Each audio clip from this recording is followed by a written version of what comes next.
AM Stereo 900 WNMB. Usually I'm at the Humane Society when I interview a dog, but I walked into the Little River Chamber of Commerce, beautiful lab laying here on the floor. I can't wait to hear the story. Jennifer, tell me why we have a lab here at the Chamber today. Well, my guest today on Chamber Chat is Steve Slavic and Diesel from the Big Paws Canine Foundation. Good morning, Steve. Good morning. Good morning, Diesel.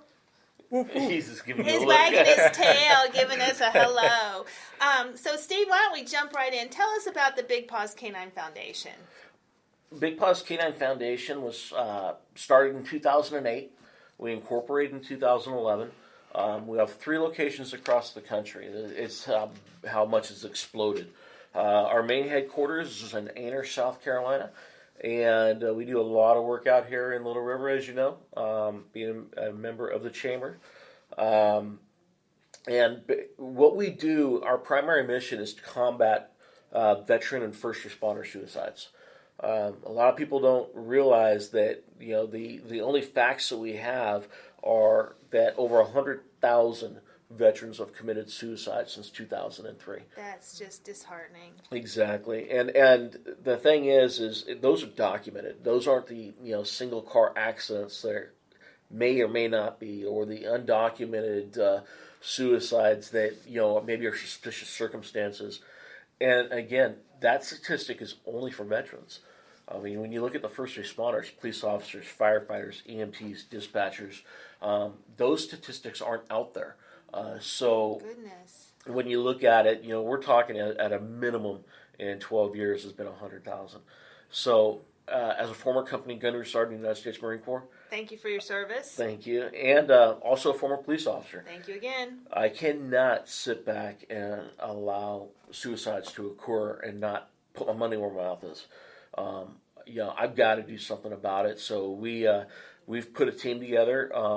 The majority of us are veterans or spouses, or we've all come together with a common cause and the common mission, the common purpose of using service dogs to help combat that statistic.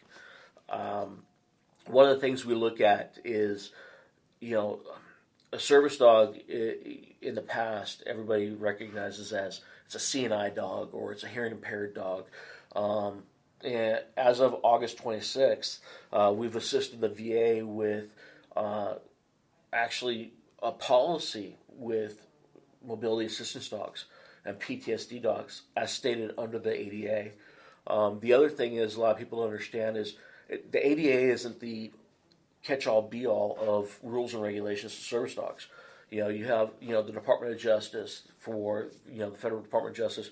You have the Attorney General's Office for the states, and you have also local laws that not necessarily will prevent you from gaining access, but, no different than if you're being rude and obnoxious in public, you can be asked to leave. Same thing with a dog. If a dog is being rude and obnoxious, not housebroken, not on a leash, unless it's performing a task for a person with disability, that kind of stuff. And what a lot of people don't realize what a service dog is, and it's very clear. The Department of Justice and the ADA has stated a service animal is a dog that has been individually, and that's part that a lot of people don't understand, individually trained to do work or perform tasks for persons with disabilities.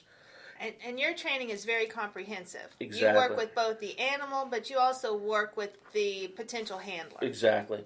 And the thing that we really hammer is not only the liability, but the fact that the work and the tasks that the dog does has to directly relate to the disability. So, if I have a disability that I need a dog to help me, pick keys up, and I drop my keys, and I've already walked outside of a leash range. Mm-hmm. I could take the dog off leash, tell him to get my keys, bring him back, put him back on the leash. Those are key areas. If it's to open a door, assist up and down stairs. I mean, there's just a number of things that service dogs do for mobility. Diesel, for example, if I fall, will stand there and brace in a manner that will allow me to use him to assist me getting up. Hey Diesel, I need your help too, dude.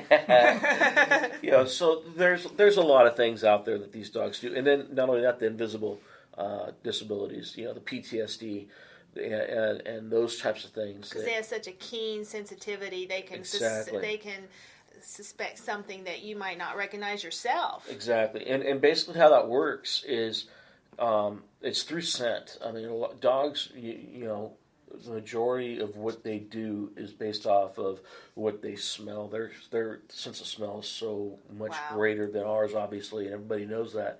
But what happens is when a person with PTSD starts having an anxiety attack and that starts jumping up, the misunderstanding of PTSD is just, hey, a veteran with PTSD, you can't trust them because they'll get angry and just go off at any minute, which, it's just so much further from the truth.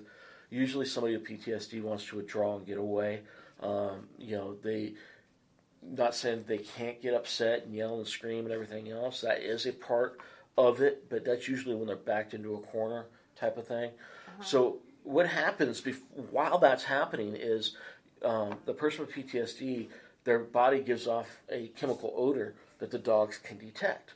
And so, like with Diesel, when I start getting a little anxious and stuff, he will actually, there's been times when he's backed me to a seat to sit down, or he'll guide me out of a situation, or he'll make room for me because I'm in a crowd. Give you your space. Exactly.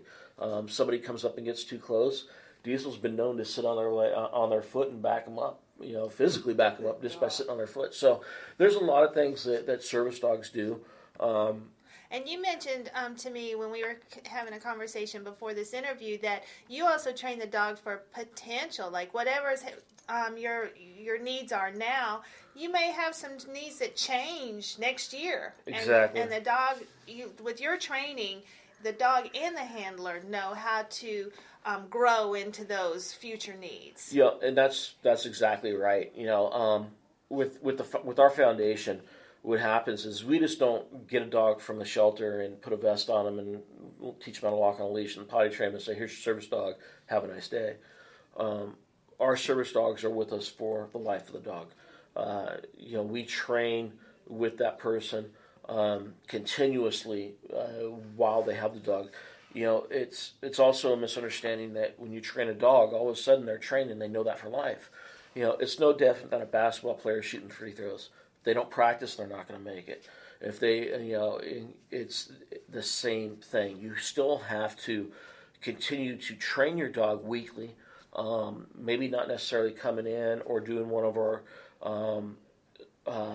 Skype style trainings, but our dogs are also required to pass a public access test every year. So once they pass the test, you get recertified. We recertify them. Now, by law, there's no certification for service dogs that they have to do. To be certified through Big Paws, however, we do. And with that certification, we keep the hours of training, we keep the testing, we keep everything we do into a binder. The dog's veterinary report, shots, all those types of things. So in the unfortunate circumstances that we have in a situation with one of our service dogs and one of our handlers ends up in court because they've been discriminated against, or somebody doesn't understand what the Fair Housing Act is, we can actually go to the court and say, hey, here's the training the dog's been through. Mm-hmm. This is how many hundreds of hours that the dog and the handler have been through. And there's a couple different rulings out there with the federal courts that basically states that to prove that it's a service dog, you have to do a number of things, and we help keep that in track. And you keep those databases intact, Exactly. like our CEUs for professional development Exactly. and continuing education. Exactly. Well, my goodness, you must have several diplomas there, Diesel. That's fabulous. Well, how do we support your organization? The best way to support our organization is to go online, like us on Facebook. It's bigpawscanine.com, or come out to one of the events that we're at. Our next one will be at the Shrimp Fest here in Little River. Thank you for the plug. Thank you. We are doing a thing on Friday at a elementary school, but Next month we'll be out here for the Shrimp Fest. We were out here for the Blue Crab.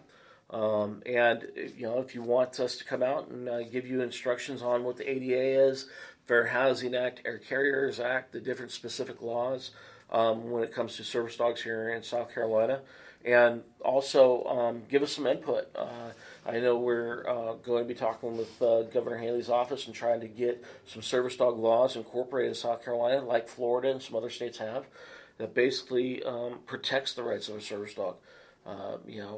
Especially for those who fraudulently just go buy a vest on the internet and say that they're right. Exactly. So you're a comprehensive organization. You train the dogs. You lobby for veterans services and dogs' rights, so to speak, as a service animal. So you the whole 9 yards. Yeah, I'm pulling my hair out. Sometimes I forget a meeting because I'm so overbooked. Well, my mom always said, if you want something done, ask a busy person. And so you're the go-to person for us. Thank you. So you can get in touch with the Big Paws Canine Foundation at bigpawscaninefoundation.com. It's bigpawscanine.com. Okay, bigpawscanine.com. Or you can give us a call at toll-free at 844-BIG-PAWS.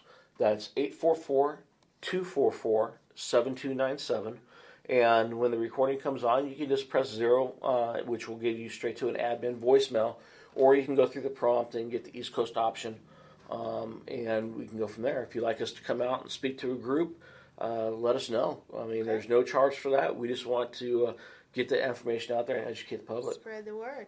And if you didn't get all that down, folks, because they're a member of the Little River Chamber, you can just go to www.littleriverchamber.org and navigate through our business directory for Big Paws Canine Foundation, and you get all that good stuff right on our website.